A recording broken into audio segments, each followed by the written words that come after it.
Hey drivers, it's time for an update. Dweezil is back on the road and this engine is not wheezy. Let's dive in.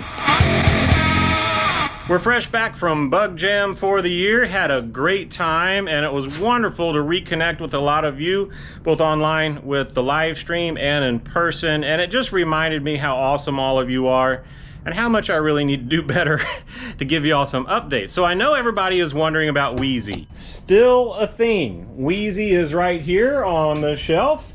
Actually, let's just take a look at the state of things.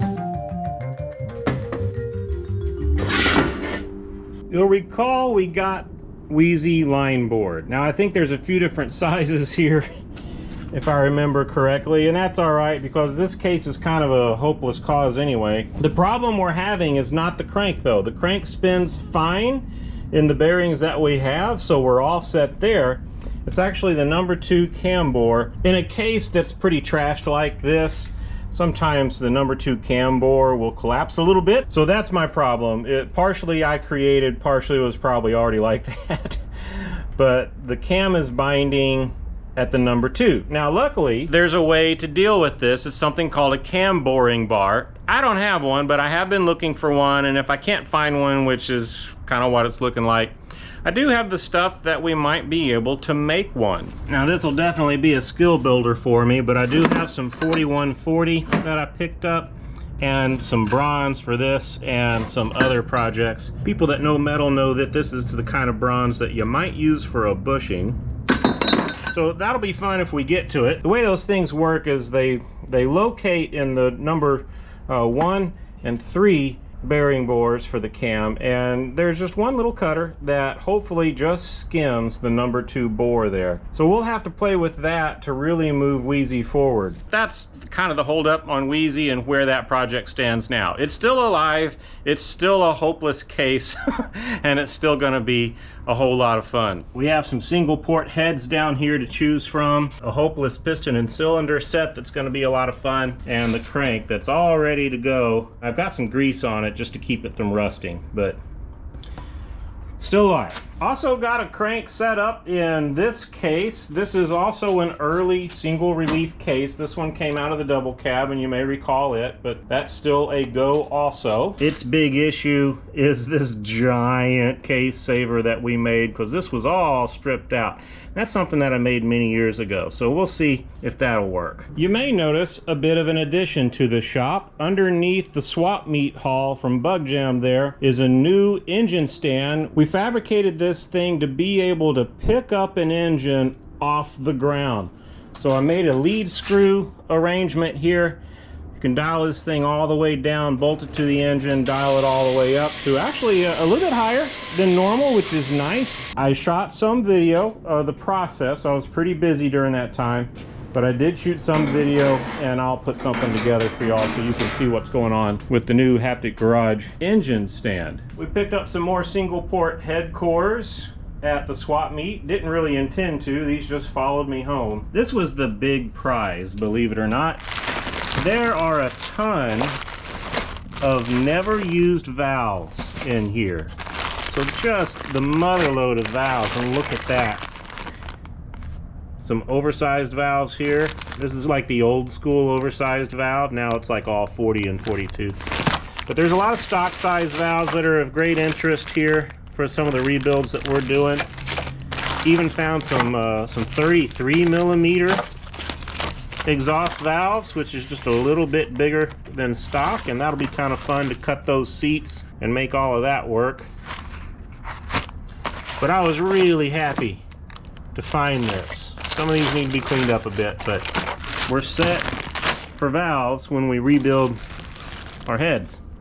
Also found a bunch of springs. I think most of these are used, so I don't know if any of them are good. But we'll go through them, check them for spring pressure at the installed height, and see if any of that's usable. What I really wanted to find and didn't was a big grab bag of guides. That would have been wonderful, because what I'm finding with these old cylinder heads is that they all need guides, they all need valves, especially exhaust valves. Some of them need spark plug repair, and a lot of that requires consumables. I was really looking for big boxes of that stuff, and all that I found was the valves. I was also looking for a big box of bearings. That's always a good thing to have around so you can dig through it and find, you know, sets out of it. That's the speed that we're going here. It's just stuff that's in someone else's way. We're gonna see if we can make it into an engine, and so big box of bearings is also on the list. Now my buddy Dave gave me a set of 90.5 pistons and cylinders. We thought they were 88s, but they're actually 90.5s, and they actually don't look that bad. We'll need some new piston pins, but I think everything else is going to clean up okay. I probably overspent on this. These are a little bit rough, but these are 94 millimeter pistons, and we have a project in mind for these to see if we can clean them up enough to run on a bigger build. Part of the learning process. I want to do stock stuff. I want to be really good at stock stuff eventually. Kind of paying my dues right now, but I want to play with some big bore stuff too, so we have some crusty big bore stuff. I found some oil pumps, just some pretty run-of-the-mill stuff. Here's a 30 millimeter for a dished cam, which is fine, I guess. Here's the thing that was a shocker, a 36 millimeter oil pump. So the gears are so long in this oil pump that they are supported by the lid. I don't know what you'd use this for, but there it is, 36 millimeter gears on this oil pump. I think even for a single port, that air filter is too small. I don't know why it didn't occur to me sooner. So we found a bigger air cleaner. We'll clean this one up. I'm a big fan of the oil bath air cleaners. Looks like this one has had a little bit of a repair here. That's all right. I really do like these things. So we'll clean this up and run that on Dweezil. And finally found an engine core. This thing is locked up, so that'll be a lot of fun to take apart and see if there's anything usable in it. Got it for not a lot, so we'll throw that up on our fancy dancy engine stand and do an engine teardown pretty soon. Not too impressed, are you? One of the cool things about this project is that it gave me an excuse to learn how to use the mill. This was the first project. You might recall that we found a Bridgeport. Let's go over to the machine room. This is like when Mr. Rogers goes to the sandbox. So we played with the mill a bit to fly cut the heads and deck the case. Also, it's handy to set stuff up on this table. So when I was drilling and tapping for full flow and the oil galleys and all, I was doing a lot of that here on the Bridgeport. To get it over here, I had to finish the dolly. You can see we've been doing some milling from all the aluminum and bronze chips here, but I finished the dolly. It's got its leveling feet, seems to be working very well, and I'm pleased to have that project complete. Here's a set of heads that are kind of a mess, but it gives you an idea on what we're accomplishing on the mill.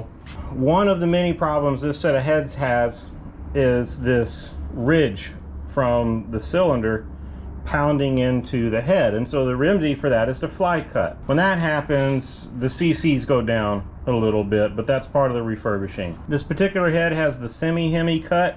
We're going to get rid of a little bit of that by doing the fly cutting, which I think that's good. This was a popular thing in yesteryear, but I don't think it has too many fans these days.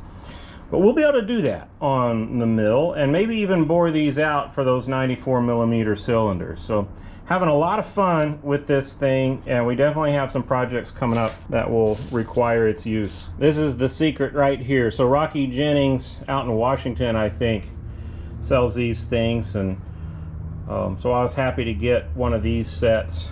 Of course, it goes here and it just fly cuts the whole thing at once. So learning how to set this and the speeds and all that stuff, and to sharpen this blade, all that's been a whole lot of fun. I look forward to doing it some more. Hey, Rody. Probably can't tell, but we got a new camera too. This is our GoPro 12, so we took advantage of the early Black Friday pricing, and we have a new camera. So what about that engine project? This is a 1600 single port made from almost all used parts. There's a new cam in it, new bearings, and new sealant, and that's about it. We use the Jenny fuel pump distributor carb center section of the intake manifold and coil from the Grenade engine that was in Dweezil before. I wanted to have this thing built and I didn't have the time to do it, so I was up till 3 or 4 in the morning every night for a while Hey, buddy. And this guy helped me a lot. We did upgrade to a doghouse oil cooler, and this thing does run a lot cooler than the last engine, which is really nice.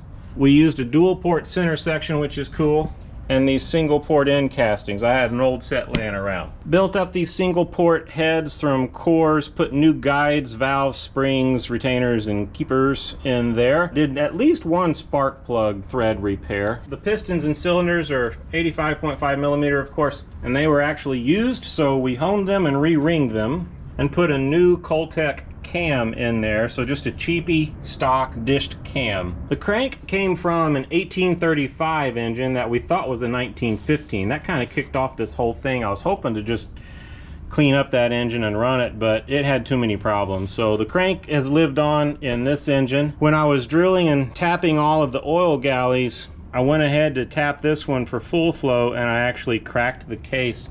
So there's a crack going across the top here, and we have a JB Weld repair that seems to actually be holding up. A little bit crazy. We were really getting down to the wire on this thing, so it was Friday morning that I was leaving for Bug Jam that we actually broke in the cam on this engine. It was pretty exciting. Thankfully, that process went fine. I let it cool down, plugged it into the car, loaded up the RV, and we took off. The only other time that I ran it was a short 5 or 6 mile trip to seat the rings in.